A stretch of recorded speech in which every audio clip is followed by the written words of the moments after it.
ছোট বা মাঝারি নদীগুলো কখন সব থেকে সুন্দর লাগে জানেন? যখন অনেক বন্যা হয় তখনও নয়, আবার যখন শুকিয়ে যায় একদম তখনও নয়।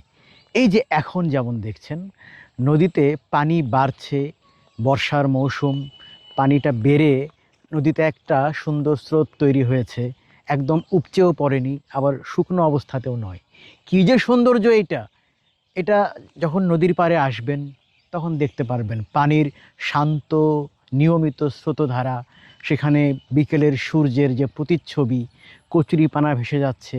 এই যে এটার মধ্যেও একটা অন্যরকম ফিল আছে। আবার নৌকা যাচ্ছে মাঝে মধ্যেই খুব সুন্দর গতিতে, কোথাও বেঁধে যাওয়ার ঝুঁকি নেই। নদীর পাড় দিয়ে হাঁটুরে গ্রামবাসী হেঁটে যাচ্ছে, রাজহাঁস খেলা করছে, নদীর পাড়ে একটা পুরাতন নৌকা রাখা আছে।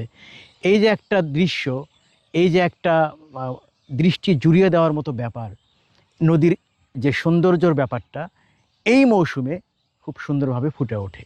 যখন খুব বন্যা হয় বা একদম শুকিয়ে যায় তখন কিন্তু নদীটাকে আসলে সেভাবে সৌন্দর্যের প্রতীক বলা যায় না। তাই যাদের বাড়ির কাছে ছোট মাঝারি নদী আছে তারা চলে যেতে পারেন নদীর পাড়ে, বিকেলে কিংবা সন্ধ্যায় একটু হলেও প্রশান্তি মিলবে।